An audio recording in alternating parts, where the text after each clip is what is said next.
Hello students, I am Dharti, your educator. Welcome you all on the platform of Global Online Classes. तर विद्यार्थी मित्रांनो, आजच्या व्हिडिओमध्ये आपण MHBSc नर्सिंग CET एक्झाम 2025 या एक्झामसाठी नर्सिंग ॲप्टिट्यूड या सेक्शनवरती अजून काही क्वेश्चन्स आणले आहेत. तर विद्यार्थी मित्रांनो, व्हिडिओ शेवटपर्यंत नक्की बघा. या व्हिडिओचा तुमच्या एक्झामसाठी नक्कीच फायदा होईल अशी माझी गॅरंटी आहे. तर जे स्टुडंट्स आपल्या चॅनलवरती नवीन आहेत त्यांच्यासाठी मी सांगू इच्छिते, जर तुम्ही MHBSc नर्सिंग CET एक्झाम 2025 या एक्झामसाठी प्रिपरेशन करत असाल तर तुमच्या प्रिपरेशनसाठी ग्लोबल ऑनलाईन प्लॅटफॉर्मने कंप्लीट कोर्स लॉन्च केला आहे. त्यामध्ये तुम्हाला full syllabus live video lectures मिळतील, रेकॉर्ड लेक्चर्स मिळतील, 50+ फुल सिलेबस टेस्ट सिरीज मिळेल, त्यासोबतच 2000+ एमचे क्वेश्चन बँक आणि फुल सिलेबस नोट्स देखील मिळतील. पहा, सर्व गोष्टी तुम्हाला एकाच कोर्समध्ये आणि ते पण 3000 रुपयांमध्ये अवेलेबल करून देण्यात आले आहेत.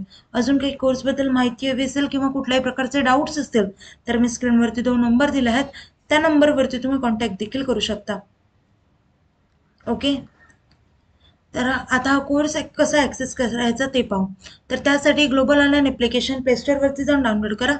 पहा, ब्लॅक आणि येलो या कॉम्बिनेशनमध्ये आपल्या ॲपचा लोगो असेल. त्यानंतर ॲप्लिकेशन ओपन करा. ॲप्लिकेशन ओपन केल्यानंतर नाव आणि नंबर एंटर केला तर तुम्हाला असा इंटरफेस समोर येईल. इंटरफेसच्या पहा डाउनवर्ड साईडला स्टोअर असा आयकॉन असेल, त्यावरती क्लिक करा. त्यावरती क्लिक केल्यानंतर तुम्हाला कोर्सेसचं पेज दिसेल. कोर्सेसच्या पेजच्या सर्च बॉक्समध्ये तुमच्या कोर्सचं नाव टाईप करा, BSc नर्सिंग असं टाईप केल्यानंतर तुम्हाला खाली तुमचा कोर्स दिसेल, MHBSc नर्सिंग CET एक्झाम 2025 असा कोर्स दिसेल. तो कोर्स ओपन करा आणि तो कोर्स एनरोल करा. एकदा का तुम्ही कोर्स एनरोल केला त्यानंतर कोर्सेसच्या सर्व गोष्टी तुम्हाला ॲक्सेस होतील. त्यासोबतच तुम्हाला आमच्या व्हॉट्सअप ग्रुपवर देखील ॲड केलं जाईल, जिथे तुम्ही तुमचे डाऊट्स टीचर्सशी पर्सनली सॉल्व्ह करू शकाल. ओके, चला आता क्वेश्चन्सकडे वळूया.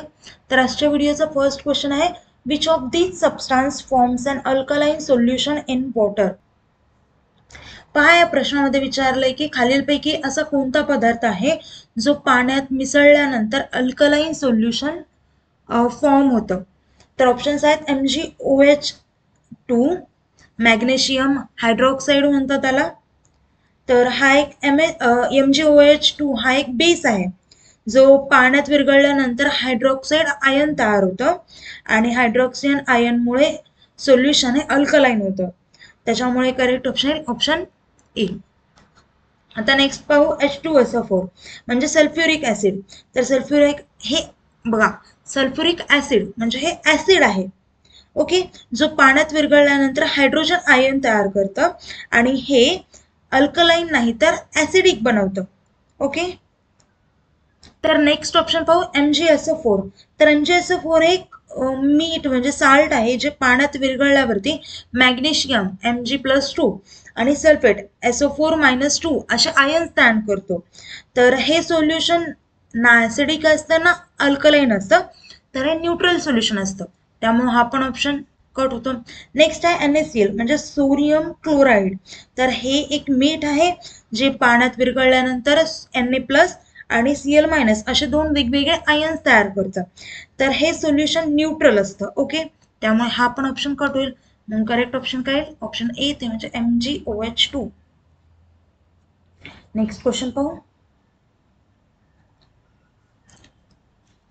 Binary fission in paramecium and budding in yeast cells are example of options आहेत पहा, asexual reproduction, sexual reproduction, spontaneous generation, budding.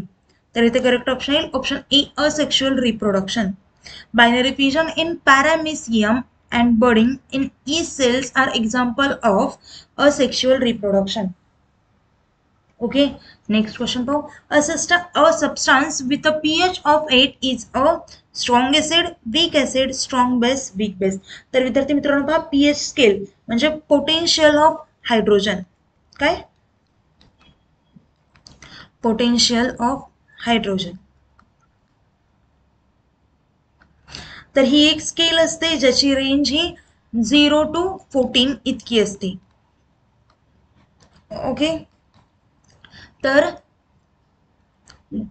हे काय ठरवतं की एखाद्या सोल्युशनचं नेचर हे ऍसिडिक आहे का बेसिक आहे हे ठरवतं. ओके, आता जर पहा pH लेस दॅन 7 असेल तर ते सोल्युशन काय असेल? ऍसिडिक. pH ग्रेटर दॅन 7 असेल तर ते असेल बेसिक, आणि pH इक्वल टू 7 असेल तर असेल न्यूट्रल. सोल्युशन काय असेल? न्यूट्रल. Okay okay. पहा इथे काय म्हटलंय, pH 8 आहे म्हणजे 7च्या वरती आहे, म्हणजे 7 पेक्षा जास्त आहे. सो ते सोल्युशन किंवा तो सबस्टन्स काय असेल तर बेसिक इन नेचर असेल. ओके, म्हणजे करेक्ट ऑप्शन काय येईल? Weak base. आता वीक बेस का? आता जी स्केल असती इथे 7 असतात, आता इथलचे सगळे 7च्या नंतरचे सगळे काय असतात, त्याचं बेसिक प्रमाणे वाढत जातं 7, 8, 9, 10.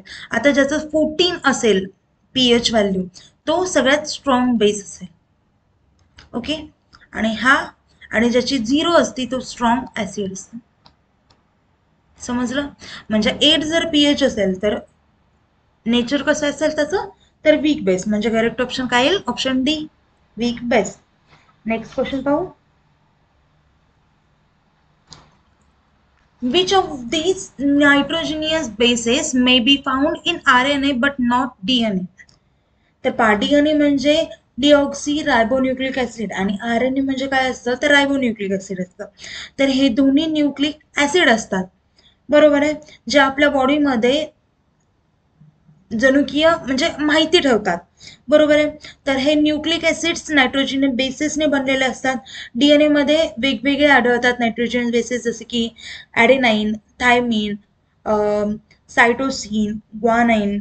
आणि RNA मध्ये वेगवेगळे आढळतात बघा नायट्रोजनियस बेसिस, जसे की ॲडेनाइन, युरेसिल, जे थायमाइनच्या जागी युरेसिल असतो, आणि सायटोसिन वरतून ग्वानिन. तर या दोघांचा एक मेन डिफरन्स असतो तो म्हणजे DNA मध्ये थायमिन असतं, पण RNA मध्ये थायमिनच्या जागी युरेसिल असतं. ओके, म्हणजे ते करेक्ट ऑप्शन आहे ऑप्शन ए. नेक्स्ट क्वेश्चन पाहू. Which of the following is the primary function of the lymphatic system? तर लॅम्फॅटिक सिस्टीम म्हणजे आपल्या बॉडीमधील एक महत्त्वाची सिस्टीम आहे जी इम्युनी सिस्टीमला मजबूत करण्यासाठी, त्यासोबतच जे आपल्या बॉडीमधील फ्लुइड्स असतात तर ते बॅलन्स ठेवण्यासाठी मदत करतं.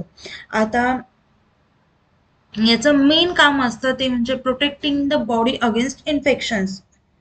ओके, म्हणजे ऑप्शन बी. ओके, तर हे काय करतं तर शरीरातील जे बॅक्टेरिया असतात किंवा व्हायरस असतात किंवा हार्मफुल मायक्रो ऑर्गॅनिझम असतात तर यांच्यापासून आपल्याला प्रोटेक्ट करतं. आता यामध्ये लिम्फ नोड असतात आणि व्हाईट ब्लड सेल्स असतात, ते याच्यामध्ये मोठ्या प्रमाणात काम करतात. त्यासोबतच हा एक सिस्टीम इन्फेक्शनचा देखील सामना करतो आणि आपलं शरीर हे खूप निरोगी ठेवतं. ओके, म्हणजे इथे करेक्ट ऑप्शन आहे ऑप्शन बी. आता म्हणजे फर्स्ट ऑप्शन आहे रेग्युलेटिंग ब्लड शुगर लेवल्स, हे पॅनक्रियाज आणि एंडोक्राईन सिस्टीमचं काम आहे. जो सी ऑप्शन आहे pumping oxygenated blood to the organs, आता ते हार्ट आणि सर्क्युलेटरी सिस्टीमचं काम आहे. आणि डायजेस्टिंग फूड हे डायजेस्टिव्ह सिस्टीमचं काम आहे. सो करेक्ट ऑप्शन आहे बी. नेक्स्ट क्वेश्चन पाहू. A reading on the Celsius scale is 5. A reading on the Fahrenheit would be. आता सेल्सिअस स्केलवरती 5 असेल तर फॅरेनहाइट मध्ये किती असेल असं विचारलं. आता सेल्सिअस आणि फॅरेनहाइट हे दोन्ही पण टेम्परेचर मोजण्याची स्केल आहे, बरोबर आहे. एका स्केलवर दिलेलं तापमान दुसऱ्या स्केलमध्ये कसं बदलायचं ते आता बघू. त्याच्यासाठी एक फॉर्म्युला आहे, तो म्हणजे Fahrenheit equals to C × 9/5 plus 32. Okay, आता फॅरेनहाइट विचारलं, बरोबर आहे. सेल्सिअस दिले C 5 × 9/5, 5 कॅन्सल, 32 म्हणजे 9 + 32. 9 + 32 किती येतं? 41 फॅरेनहाइट. सो इथे करेक्ट ऑप्शन काय येईल? ऑप्शन सी हा करेक्ट असेल. समजलं? आता सी म्हणजे काय? सेल्सिअस स्केलवरचं वजन, आणि एफ म्हणजे फॅरेनहाइट स्केलवरचं वजन. Okay,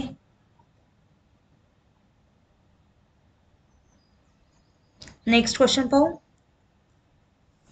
Which of these are good sources of protein? Options आहेत nuts, cook, oatmeal, honey, raisins. तर ऑप्शन पहा विद्यार्थी मित्रांनो, प्रोटीन एक आपल्या बॉडीमध्ये महत्वाचं रोल परफॉर्म करतं,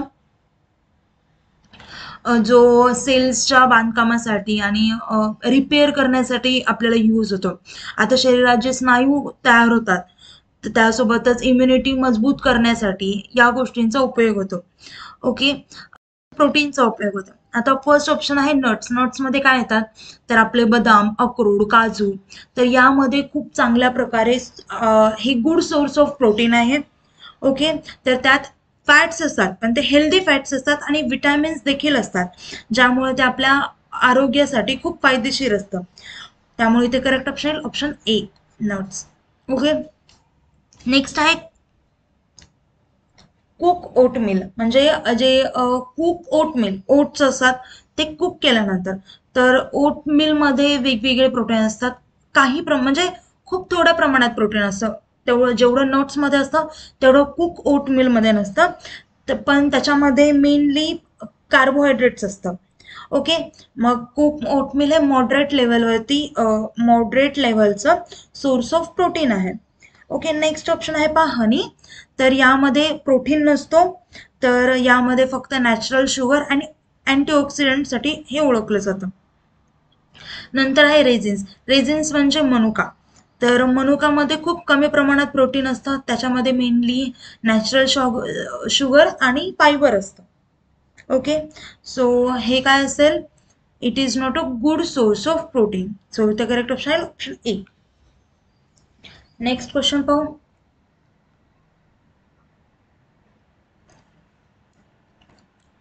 In a food chain involving grasshoppers, birds, and mammals, the original source of energy is.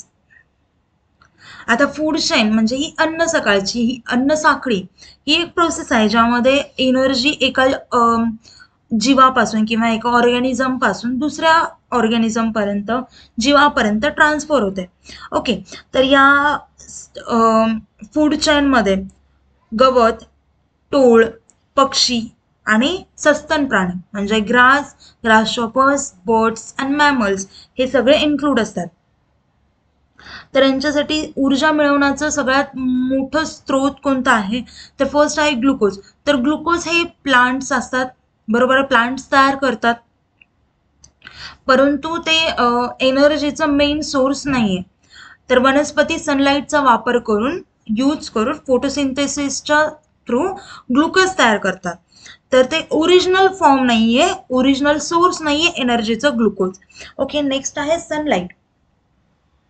तर सनलाईट हे फूड चेन मधला एनर्जीचा सगळ्यात मोठा मेन सोर्स आहे. ओके, तर जे वनस्पतीमध्ये असलेलं क्लोरोफिल ते सनलाईट ऑब्झर्व करून घेतात आणि त्याचा वापर फोटोसिंथेसिससाठी करून घेतात. ओके, तर त्यामुळे सनलाईट हे ग्रासला एनर्जी देतात आणि पुढे ती ऊर्जा फूड चेन थ्रू पास होत राहते. सो इथे करेक्ट ऑप्शन आहे ऑप्शन बी. नेक्स्ट आहे क्लोरोफिल. तर क्लोरोफिल हे प्लांट्सला सनलाईट शोषून घेण्यासाठी युजफुल असतात, पण ते ऊर्जा निर्माण नाही करत, एनर्जी निर्माण नाही करत. सो हा करेक्ट, हा ऑप्शन कट होतो. नंतर आहे एटीपी. तर एटीपी म्हणजे काय, ॲडेनोसिन ट्रायफॉस्फेट. तर हे ऊर्जा स्टोअर करण्यासाठी एक युनिट आहे. तर जे पेशींमध्ये किंवा सेल म्हणजे तुम्ही म्हणता येईल सेल्समध्ये तयार होतं. ही ऊर्जा, ही एनर्जी फक्त शरीरात आपल्या बॉडीमध्ये ग्लुकोज ब्रेकडाऊन नंतर तयार होतं, त्यामुळे ती ऊर्जा नसते. त्यामुळे हे पण ओरिजिनल सोर्स नाहीये एनर्जीचं. सो इथे correct option option B. Next question पहा. Human egg will develop into a female if it is fertilise by a sperm containing which chromosome. आता ऑप्शन्स आहेत पहा, X chromosome, Y chromosome, X Y chromosome, X X Y chromosome. तर इथे correct option येईल option A म्हणजे X chromosome. Okay, next question पाहू. Certain seaweeds accumulate in iodine in a concentration as much as 1,000,000 times greater than the surrounding ocean. How must this intake be accomplished? Options आहेत पहा, reverse osmosis, नंतर आहे diffusion, नंतर आहे active transport, नंतर आहे passive transport.